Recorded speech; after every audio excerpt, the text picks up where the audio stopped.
Wednesday morning ഇപ്പോൾ രാവിലെ കത്തിരിക്ക വെച്ചിട്ടുള്ളൊരു കറിയാണ് ഉണ്ടാക്കുന്നത്. അതിന് വേണ്ടിയിട്ട് ഞാൻ പച്ചക്കറി കടയിൽ പോയപ്പോൾ ചെറിയ കത്തിരിക്ക നോക്കിയിട്ട് മാക്സിമം പുഴുക്കുത്തലൊന്നും ഇല്ലാത്തത് നോക്കി തന്നെയാണ് മേടിച്ചുകൊണ്ട് വന്നത്.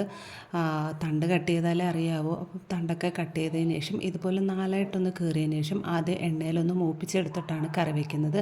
അപ്പോൾ ഇത് തമിഴ്നാട്ടിലൊക്കെ വെക്കുന്ന എണ്ണ കത്തിരിക്ക കുഴമ്പെന്ന് പറയുന്നൊരു റെസിപ്പിയാണ്. അത് സിമ്പിളായിട്ടാണ് ഞാൻ ചെയ്യുന്നത്.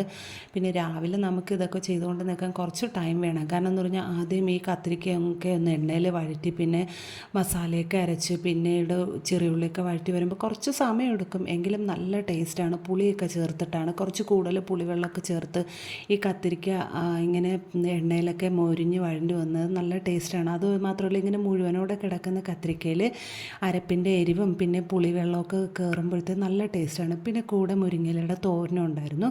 പിന്നെ രാവിലെ കഴിക്കാൻ ഇന്നലത്തെ ഗ്രീൻ പീസ് കറി ഉരട്ടിയാണ് ഉണ്ടാക്കിയത്.